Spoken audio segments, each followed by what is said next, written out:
Guys, welcome to a brand new edition of Full Time Reds. I'm really excited today because we didn't do a show last week. I wanted to kind of sit back, relax, just kind of assess what's been going on with Manchester United. Today, I'm joined by a very special guest, Flawless from Sarcasm TV. Flawless, how you doing? Hey, big up for having me first and foremost, man. You know, big respect for you. I reached out to you yesterday and you made it happen quickly. So big respect going out to you for doing this. You're doing big things in the YouTube space in a short space of time. So big respect to you. Thank you, man. I'm gonna start Flawless with this. I'm gonna keep it. The whole point of this podcast is I want to touch upon a couple of things. As you know, with the internet, people get overhyped very quickly. Facts. Right? Yes. Right. And it's either something's really bad or something's really good. There's never no middle ground. Facts. And what I want to start off with is my first question is, are Manchester United back, or is it still way too early to tell that they're actually in some sort of form? Still way too early. Way too early to be turning around and say we're back. All right, we've won 3 games in a row. We beat Newport County, we beat Wolves, we beat West Ham. Let's look at those 3 games. The Newport County performance was not good.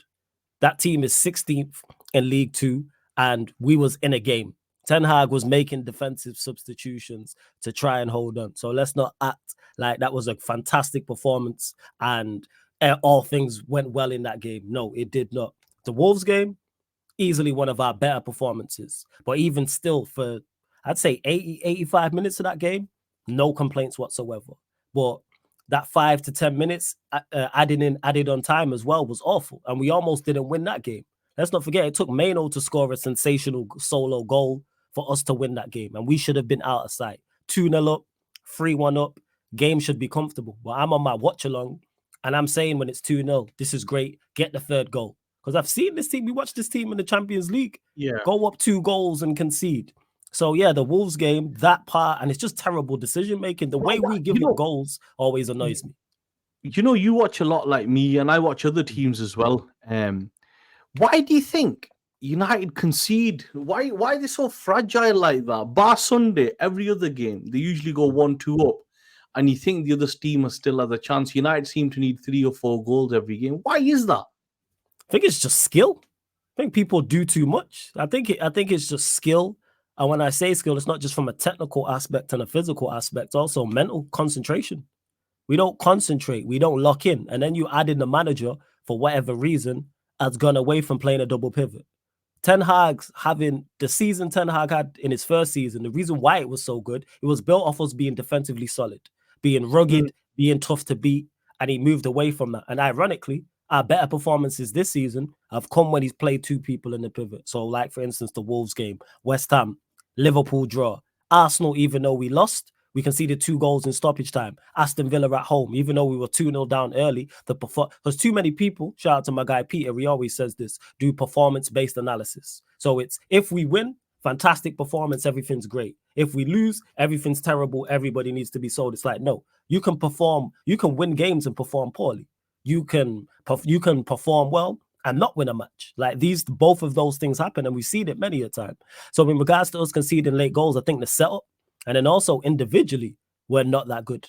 Individually, Martinez is a miss. Varane hasn't played at times. They're our 2 best centre-backs, clearly, without doubt.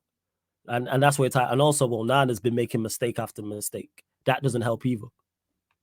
Do you think with just coming on to Onana, I was on another podcast before and I had this conversation there. I'll just get your view on this.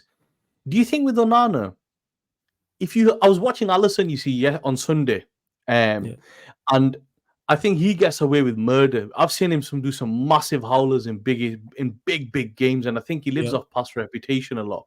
Do you think if you have a keeper that is going to come off the line, for example, like he did against Wolves, was it, or West Ham when he took Rashford out? I can't remember which game it was. He took it was the West Ham he took someone game. out, right? Do you think the basics of that is that if a keeper is going to come off his line, he's not going to get the ball 10 out of 10. He might get it 8 times out of 10, and he might take a few people out. Do you think the scrutiny on him is too much when other keepers are making mistakes as well?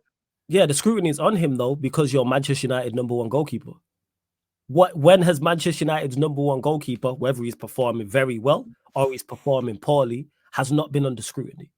From Schmeichel, who was our first, I'm a 90s baby, so Schmeichel's the first Manchester United Yeah, goalkeeper. same here. Yeah, Schmeichel. So so from Schmeichel all the way up until we got to Van der Sar, all them goalkeepers in between got scrutiny. And then from Van der Sar up until we got David De Gea, and David De Gea himself got scrutiny. When you are at Manchester United, you are under the spotlight 25-8. And the reason why he's under the scrutiny, because he's been making awful mistakes. His mistakes have been unforgivable. How are we in a Champions League game and you're making 3 mistakes? I've never seen that before. 3 men, 1 mistake, 2 maybe, 3. Do you think they'll replace him? If they're smart, they'll replace him. But that's on Manchester United to do smart things. They have to. No way is he good enough. And I wanted a new goalkeeper. Don't get mistaken. De Gea had to be moved on. That was I agree with De Gea moving on as well. De Gea had to be moved on. But then people will say, I've seen people trying to do revisionism. Well, Onana cost us the Champions League. Right, De Gea cost us 2 trophies too. Are you forgetting about the FA Cup final and the Europa League? Bro, De Gea was awful for a long time. Yeah, he was. And I'm a fan of De Gea. But yeah, I agree with you. So with Onana, he needs to be replaced. And people act like, oh, well, we should have just kept De Gea. No, Manchester United have done this from the beginning of the Premier League and before that. If a player's not good enough, you sign another player to replace him. If that player's not good enough and so forth. Like I mentioned, the goalkeepers. There was 4 or 5 goalkeepers, maybe more, in between Schmeichel to Van der Sar. Yeah. Your Taibbi and Barthez, Bosnich. The list goes on. None of them good enough. Tim Howard. Tim Howard was there too. We had Tim Howard. We had Andy Carroll had a stint. Lingard had a stint. That's right, yeah. Lindegaard, sorry. Yeah, we've had a few. And so we didn't say, all right.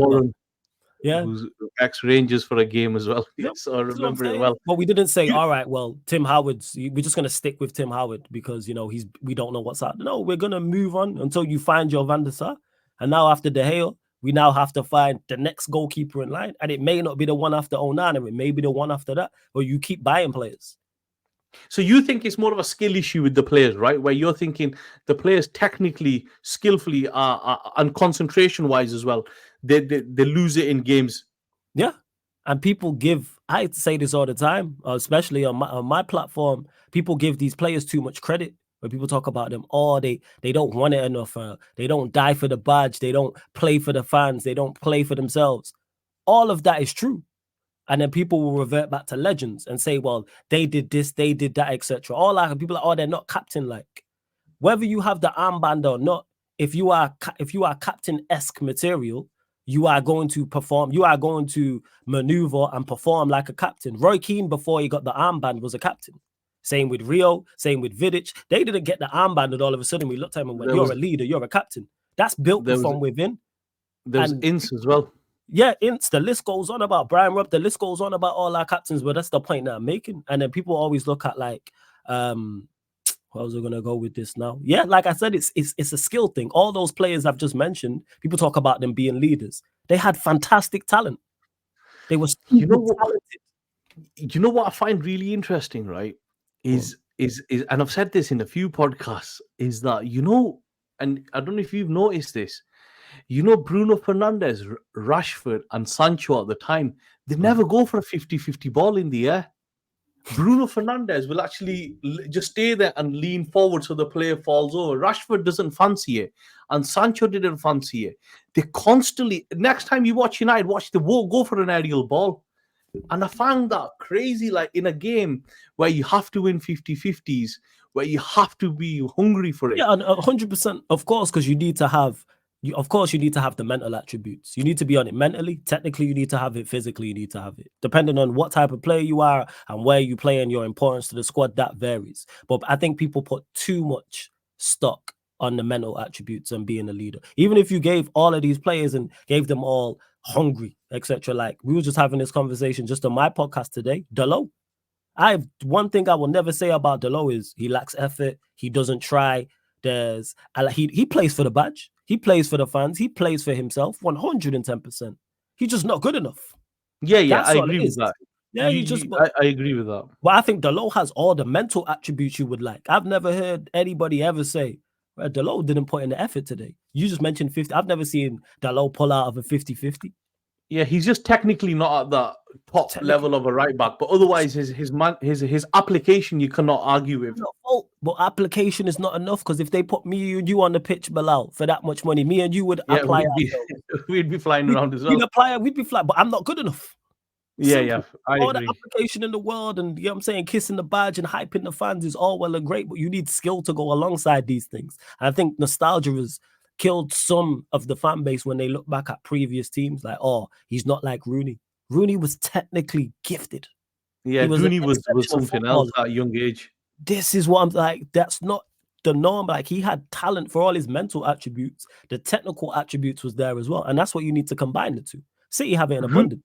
Rooney at 16 was a far better player than Ronaldo at that age. Ronaldo only started peaking towards like 23, 24, roundabout there. Rooney was ripping teams up at like 17, 18. See, in facts, like, and people forget that. And that just wasn't will. That just was, yes, he had application. Of course, people don't get mistaken what I'm saying, but you also have to have the technical attributes to go alongside that. Because we're looking for the top 1% of football as Manchester United, as a football club. We are trying to compete at the cream of the crop, which is Premier League and Champions League. So therefore, doing these things, we are looking for the top 1% of footballers. More footballers are going to fail here than succeed. And that happened under Sir Alex. You know, have you seen that Rooney podcast on Everton podcast? I think it's Everton Fan TV. When he goes, I turned up to training first day, and I was like excited because I was going to play with Duncan Ferguson, Alan Stubbs, and he goes after the first session. He goes, I just thought they were all shit, and I was just way better than them. He goes, they were just really shit. I was just like, I'm way better than you. And I go, you know, and that's the facts are he was a superior player. You know, just on that topic, because I was going to bring this in further down, I'm just looking at my notes, because you've talked about players and the application. Where do you stand on Rashford then? What's your thoughts on Rashford? People just need to accept what he is. And he's not the player we want him to become. Of course, we want all Manchester United fans, want all Manchester United players to be a hit, but especially when they come through the youth system. And because he's had good season, but if you look at him and look at his record, it's one good season, one bad season. Yes, very one good season, one bad season. He's just inconsistent. And that's just him. Now with his current form, this is just from the outside looking in. To me, something's not right. Whatever that is, I don't know. Something is clearly not right, and it's on him. And this is where I look at Rashford himself and the people around him and the manager to help him. Rashford should not be playing. Forget what he did in Belfast. Forget the most recent thing that happened. I'm talking about in regards to form. And the manager coming out like he did previously and stating, I'm just going to play Rashford regardless. Where is the incentive for him to play well? He knows if he plays 0 out of 10 or 10 out of 10, I start next week. Complacency. And I believe he is complacent to an extent. And the manager has allowed that. So has Rashford as well. So where I'm at with it is, I'd move him on. But that's most of the squad. I'm selling 99.9% of the squad if I could. I'm tired of these lot. I'm so tired. You know, just on Rashford, let me ask you in a different way. Do you think is it a case of he's actually not good and we expect him to be like Mo Salah, constant, game in, game out at that level, and we've just overhyped him? He's actually not that good. Like, a lot of Liverpool fans will say to me, he's quite shit him. You guys just hype him. He's not that good. We did hype him. He might give you a game hero there, but he's actually not good. Youth system. What youth player has come through Carrington, scored, and had impact in games, and we've not hyped? We always do that. We will hype do that. Chong. It's the Manchester Angel United Gomez. way. There was outcry when Angel Gomez left the club. There was outcry when Zidane Iqbal left this season, and I said, "How many of you man have watched him play?" What are we talking about here? And that's not me saying the name. That's the Swedish lad that they just sold in December in the last window. The guy you're talking about. I know there was huge outcry on him. I was like, no one's ever seen him play. Like, I don't know. Like, if you've seen him play, like, I'm not talking like you're the exception to the rule, but the vast majority have not seen these players play. So yeah, with Rashford, of course he got overhyped. That's why when people say, "Oh, you overhyped him," we overhype every youth graduate who comes through and does anything. Has 2 good games, there's going to be hype surrounding him. And that stems from the class of 92 and the nostalgia of that. And we want to. But bear in mind, like I spoke about the top 1%, most of our youth players are not going to make it at Manchester United. Now, will they make it in football in general? Yes. We're very good at producing professional footballers, whether it's Premier League, Championship, League One, League Two, or somebody somewhere else in Europe. But we're looking for the creme de la creme, the cream of the crop. And getting that from your youth system is very tough. I totally agree with you. I think the thing is, not every player that comes through is going to make it, right? Yes. Especially at Manchester United. They're just not. It's facts. You know, no academy does that. That every player is the fucking best left back ever to play the game. That's it. And he's going to be the next fucking, you know, Edgar Davids in the middle and whatever. The thing is that, and where I agree with Ten Hag is that they've got to be exceptional. Kobe Manu, Garnacho. You know, you think exception. It's like Palestri, even though he's not a youth product, he's still he was young. The guy's been around for like 3 years, and his career's just stalled. He's never going to make it. We should not have these players hanging around, and we should just move them on. Even with Amad Diallo, I see that now as well, where I feel with him, he's gonna he's clearly not getting any minutes, and they should just move the guy on. That's where my issue lies. I'm not saying Diallo is the answer. From when he's played, even when he played under Oli and he played a few times, I was like, okay, you look decent player. And then he's had a successful stint at Sunderland last season. My biggest issue with not play, why not? If the players in front of him were flying and we was creating and scoring goals, and our attack is shocking, by the way. Let me just clarify that. People have got this myth. Our attack is shocking. It's shocking this season. It was terrible last season. The only difference between this season and last season is Rashford had the form of his life in terms of GNA. Because I was saying this last season. Our attack is not good. Like when people were criticizing Rashford last season, I said, it's all well and good criticizing Rashford. Take his goals and assists away and his application. What is our attack doing? None of our other players last season hit double figures in the Premier League. We scored 58 league goals last season. Rashford got 17 of them. Now we've taken Rashford's goals and assists away. It's now 6th of February and we've scored less goals than Luton Town. And people don't understand why I want to see Diallo play. Not because I think Diallo's the answer, because I know what's not working. Garnacho went 3 months without scoring a Premier League goal. Hoyland went 0 in 14.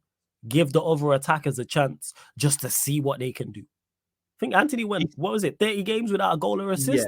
Diallo could do that. Play him 30 games. Do you think it's more of a 30 games? Go on. Sorry. Do you think it's an applicate? It's more of a thing than what you're seeing in training. Do you think that could be it?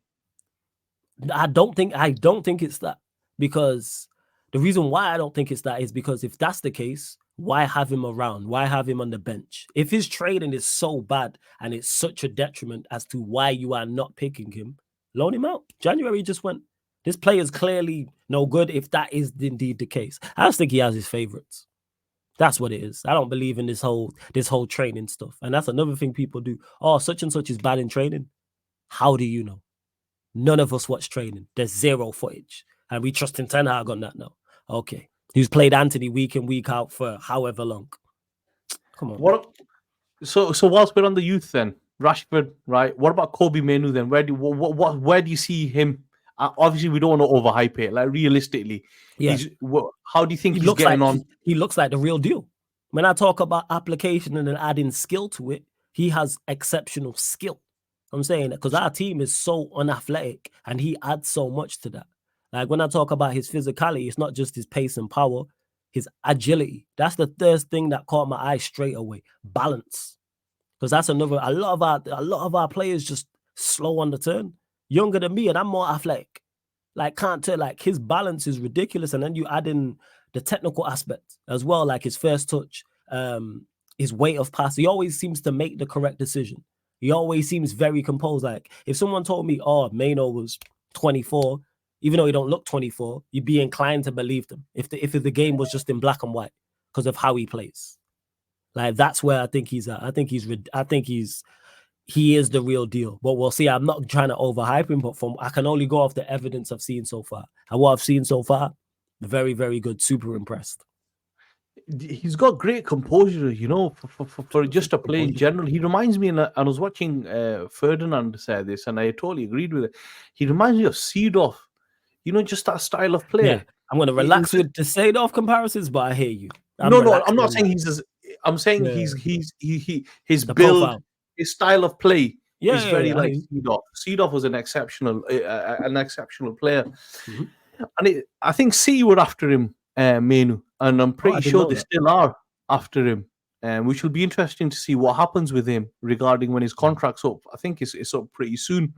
But we just, like you said, we've got a thing where every kid that comes through, like, he's the bee's knees. He's got to make it. He's going to smash it. And then when they don't smash it, because it's one of our own. It's even like that now with Garnacho. Do I think Garnacho is decent? Is he good? Yes, but he has levels to go to. He needs to add to his bag. I've been saying this. You got to add more, but he's 18, 19, I think he is. Like, most 18, 19-year-olds are going to need to have to improve. He shouldn't be playing week in, week out. And that's not a criticism of Garnacho. That's more so of where Manchester United are at. Garnacho should not be, he's our go-to guy. We need a goal in a game. He's the go-to guy. Get it to him. That shouldn't be the case of someone who's 18 and not accept. Now, if you were like, oh, that's Mbappe level 18, 19-year-old, I'd understand that. It's Garnacho. And that's why we are where we are, why we are struggling. It's the same could be said about Højlund. He should not be the main striker. He needs to bloody bang in a goal. We're going to be struggling. He needs to get a goal. He should be number 3. There should be 2 strikers in front of him. He plays occasionally, maybe plays wide right. Like I said all this all summer. This is why, even though we was loosely linked with him in the January window, I wanted Benzema. I said, go and get Benz. You get Benz, you get Højlund. You talk to Brentford in the summer about getting Ivan Toney now, so he's there in January. But again, Manchester United are just Manchester United. Do you think there will be change now then?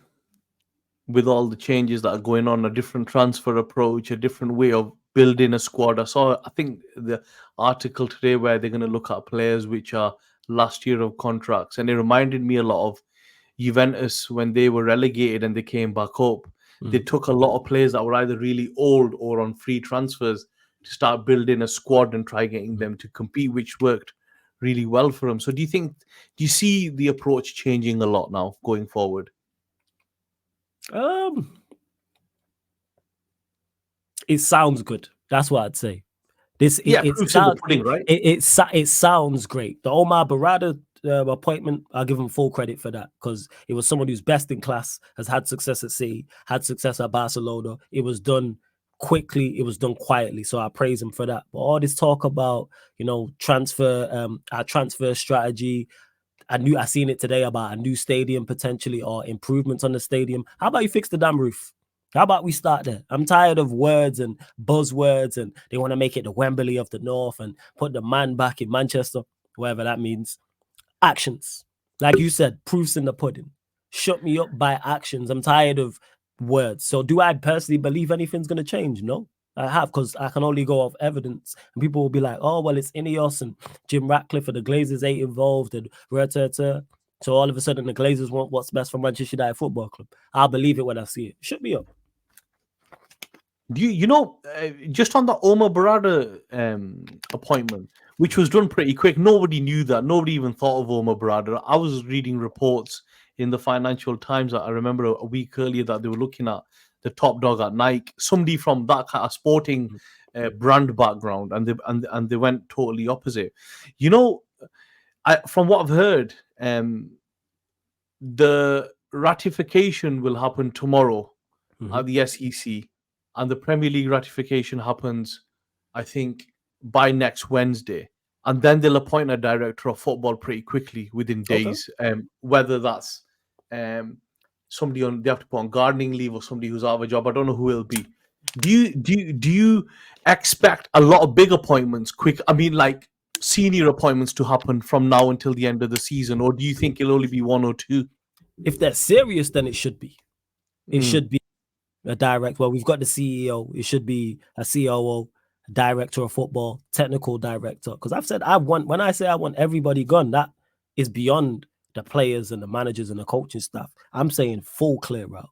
Full clear out. My guy Eddie says it all the time. ACGI, anybody can get it. I'm talking players, I'm talking manager, I'm talking coaching staff, I'm talking the scouting department, I'm talking the medical staff, I'm talking everybody in recruitment, everyone who's hired, everybody. We need to blow it up and start again completely from scratch. If you've been here for any significant time, let me ask you then, right? Let me stop you there, right? You're somebody like me that's watched football a long time, right? Yeah. Yeah. Mm-hmm. What you've said to me there is that we need to start again. Let's just say everyone goes and we just start again. Forget what's happened, we start again. Is the modern fan patient enough for that though? If we're again, this is another thing, and fans do this, and I tell fans this all the time. I mean, well, how do I put this now? It's more so don't overvalue your importance. Are we important to football clubs? Yes, because we're here regardless. I'm saying no matter when everybody leaves, Bilal, Manchester United, you're still going to be supporting. When everybody leaves, I'm still going to be supporting. We've watched all our legends, all our favorite players always leave. But I say to the people in charge, forget the fans. Do your job. And if you are successful, we will be on side. That's all it is. So in regards to that, the modern day fan being patient, if you are doing the right things and getting success, that shuts up 99.9% of fans. Do your job. Don't worry about what I think. You're best in class at what you do. I find fans very overreactive. Oh yeah, of course. You know, for example, if you lose 3 games in a row, so let's just take De Zerbi, right? De Zerbi is a very good coach, yeah? I'm not going to say he's world class. He potentially might be, but at the moment, he's good. That's about he is, right?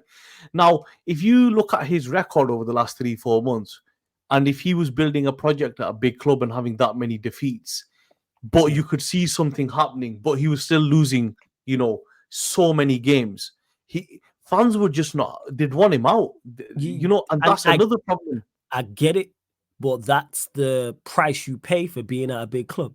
That's the price you pay for being able to spend big money. That's the price you pay for being able to bring in players of a certain quality. Like Brighton is not Manchester United. You can win 2 games in 4 or 5 months at Brighton. That's not acceptable here.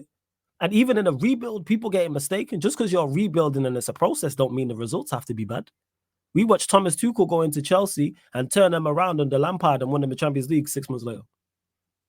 He got them in the performance. It's not so much the results. Do you watch the performances get better? So you can do both. Was a top coach.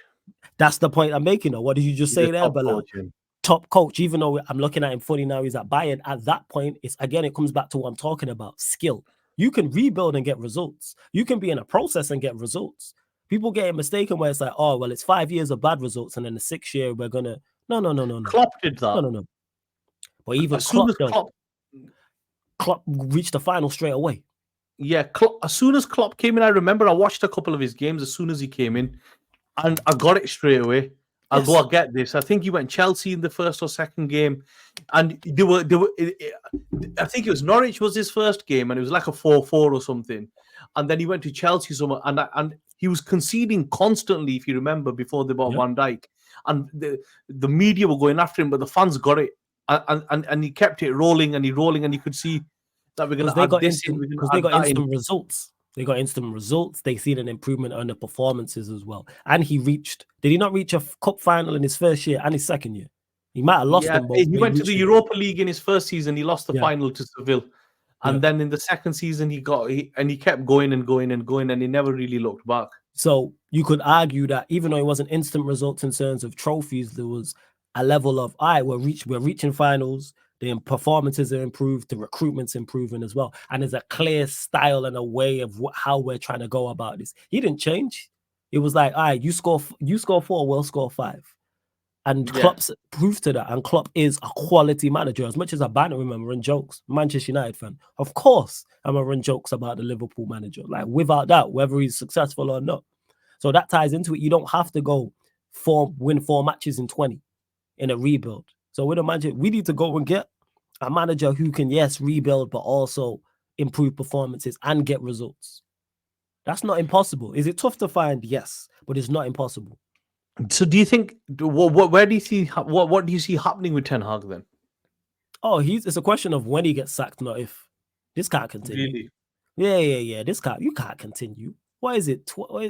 Is it like 15 defeats in like 33 matches in total or something crazy like that? So the defeats is the wins to losses is terrible.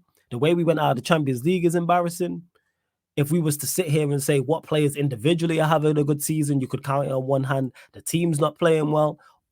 I call it keeping up at Carrington. There's always some news with us off the pitch, whether it's Sancho, whether it's Rashford, whether it's Palestri's agent saying something, whether it's Diallo tweeting what he's tweeted, there's always something, or whether it's the Martial situation. That's just 5 off the top of my head. And I know there's more. You know, let me ask you then, right? Yeah, go on. He's a good. Do you think he's a good manager, but he's not a top manager? He's just that one level below. Yeah. Or do you think he actually is a good? He is that top manager. It's just the environment doesn't work for him. It's the first thing that you said. He's a good manager because he proved that at Ajax. Do I believe Ten Hag will leave here and have success? Yes. With the right environment and the right team, but this ties back into what I'm talking about. The pressure at, and when we're talking about Onana, the pressure at Manchester United is different. You are under the spotlight 25/8. Everything you do on match days, non-match days is analysed and critiqued. Same way everything you say in a press conference, post-match press conference is analysed and critiqued and broken down, and even your body language is broken down to an extent. And what you meant by, like, you don't have that as big as a club as Ajax is, because Ajax is a massive club. It's not the same. The pressure here is completely different, where everybody's got an opinion on what you are doing. And we're watching him, Ten Hag, to me, crumble under the pressure. Pressure's got to him. This is why he's panicking and he's just doing complete foolishness at times. When I look at some of the things he's doing and saying, I'm like, oh yeah, this is a pressure situation. So I think he is a good manager, yes, just not for Manchester United. Same way we watched Graham Potter go to Chelsea and fail. Same way we watched David Moyes come here and fail. David Moyes is a good manager. For Manchester United, no. But if you're just trying to stay in the Premier League and be a solidified Premier League side, he's your guy. He's your guy. And we watched him go to West Ham, solidify him as a Premier League side, and win a European trophy. Yeah, he is a good manager, Moisey. There's no doubt about that. He's a good manager. He's just not. He's not top level, but he's a good manager. Not everyone's going to be a top level. It's a very small pool that you are trying to find. That is a very small pool that has that talent to do that. Your Peps, Klopps, Ancelotti, etc. They're very few. So if I could say to you, 3 managers who's not Klopp, Pep, or Ancelotti, who would your top 3 candidates be? This is tough. It is very, very tough. Flick would definitely be there. That's one. Because of Hansi Flick, because of what he's won. And in an ideal world, because people have said, oh, well, you want Ten Hag gone. What do you want to happen? In an ideal world, Ten Hag gone. Flick comes in on the interim till the end of the season. And then all the people upstairs, so your COO, CEO, director of football, recruitment, all sit down and pinpoint a manager that fits the style that they're trying to go with. And then you go and locate that manager. Because when people say, oh, there's no managers out there. No. There's no obvious managers out there. There's managers out there. The same way nobody was talking. Very few. Let me reflect that. Very few people knew about Ange Postecoglou. Look at the impact that he's had at Spurs. No one were talking about, oh yeah, let's go and get Ange and he's going to have this impact at Spurs. You can see the impact that he's had. He was like 5th choice, wasn't he, for Spurs? This is the point that I'm making. So yes, it's on, hey, director of football, you are paid a huge amount. Same with the C. You man are compensated very well to do a very tough job. Go and locate a manager that fits what you are trying to do. And please bring in a manager who's won something somewhere. So that's an ideal one for me. So you've got Hansi Flick. Who will your other 2 options be then? There's no one that, I'm not going to lie, there's no standout candidates for me like that. Even Hansi Flick, I'm not saying go and get him. He's just the standout name outside of Ancelotti. There's no one really I look at and go, yeah, him. Because again, the Manchester United job is completely different. Because I'm looking at, I don't want you here if you've not won anything. And that doesn't even, that's not necessarily a Premier League or a Champions League. I'm saying have a trophy on your CV. I don't want you trying to win your first trophy here. No.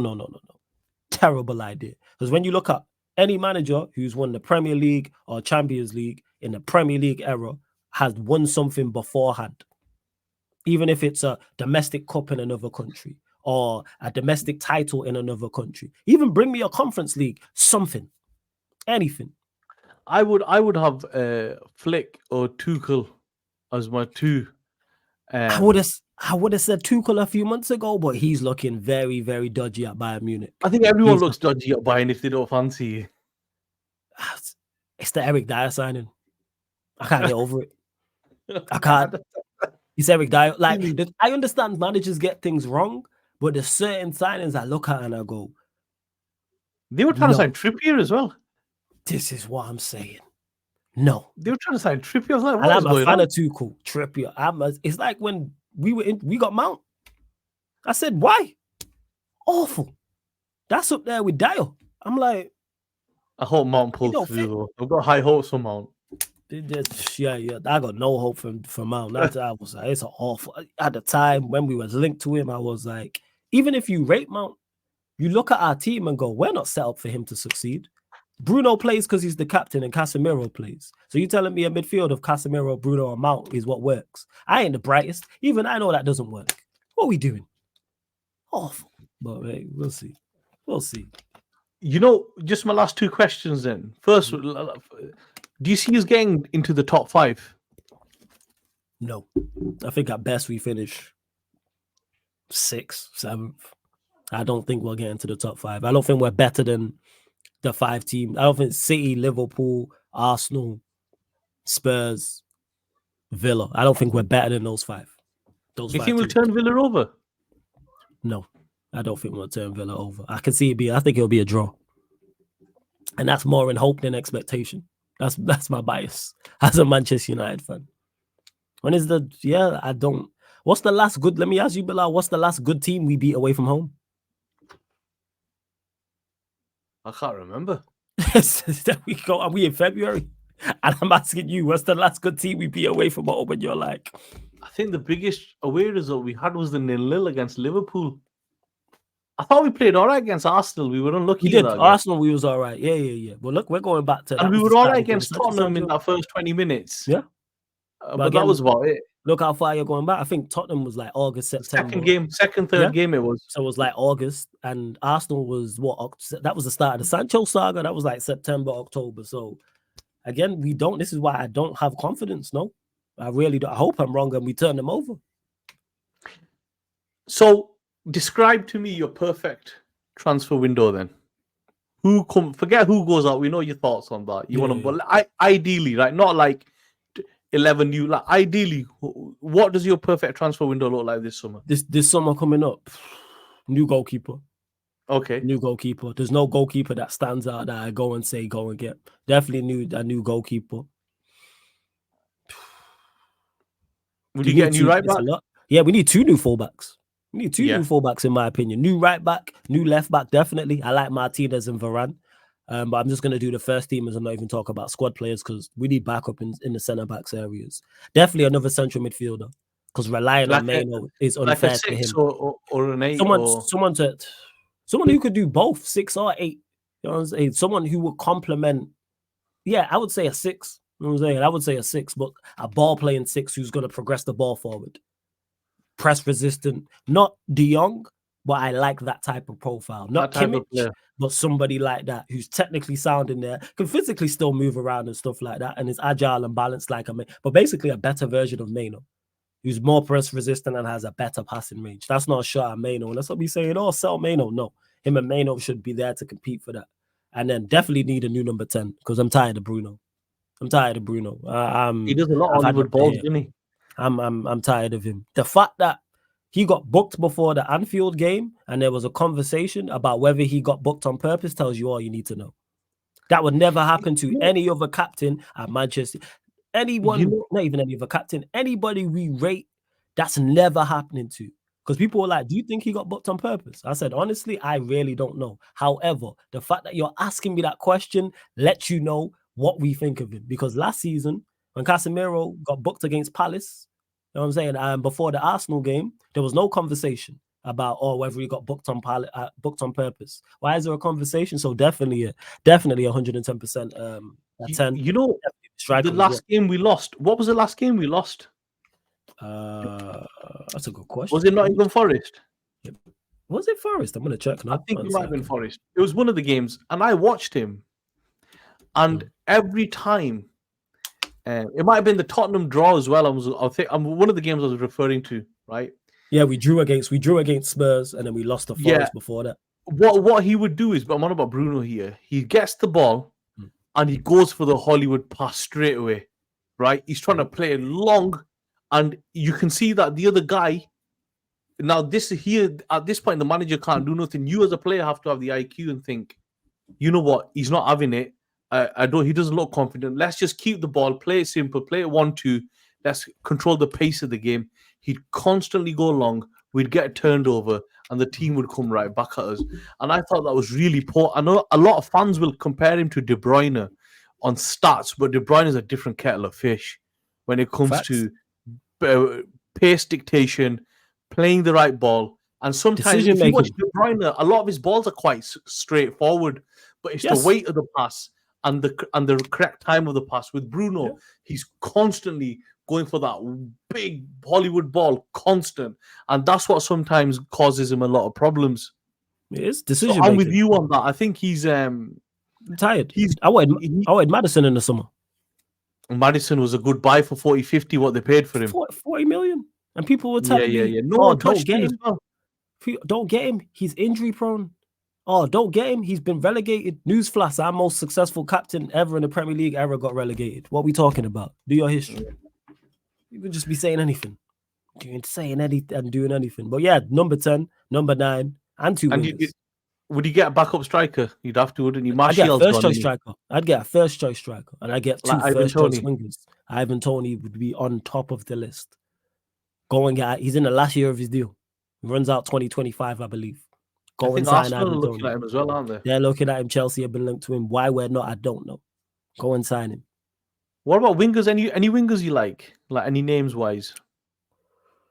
Like Olasti or somebody or... There's no wingers that we definitely need 2 new wingers 100%, but there's no wingers I look at and go and get such and such. There's nobody I'm sold on like that, but we definitely need 2 wingers. Like people have mentioned Neto. I like Neto. Neto's very good, but he's injury prone as well. That's the problem. Yeah, that's the problem. So yeah, but he's very, very good as well. Very, very good. I think that was good. You know, he's very, very good. And just lastly, then, do you feel that the Ineos takeover or partial takeover will be a better period than the Glazer period that we've had? From a footballing point of view. I think it will be. I think it will be similar. I don't think much is going to change. I don't trust these people. I really don't. I mean, you're killing me, bro. You're killing my hope. Yeah, like I'm sorry. I'm gonna be honest. I don't trust these people. I got no reason to trust. I know what you mean, though. I know what you mean because you know what it is. You're right in what you're saying. You want to see the proof in the pudding, right? Words don't mean nothing. How about fix the roof?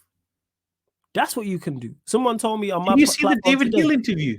I haven't watched it yet. I've not, right? I'm going to watch it. I've not seen it. He mentions the roof in that. Apparently, that roof's leaked since like in 2004. Fixed. But again, this ties back into what I was talking about.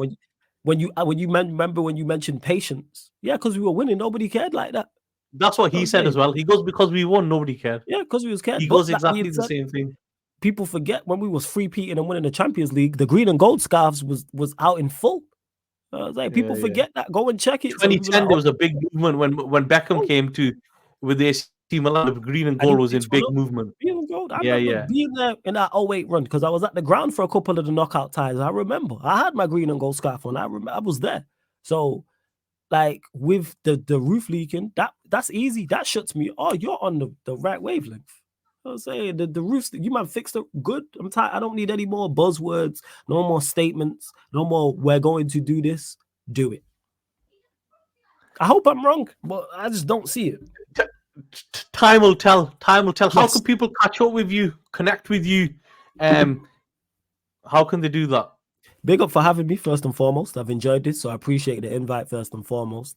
Secondly, that's me, Flawless, right there, people, on Twitter and Instagram. Same at Sarcasm City TV on all socials, and then Sarcasm City TV on YouTube. We're live every day, people. Live every day. Manchester United content. Also cover the rest of the Big Six.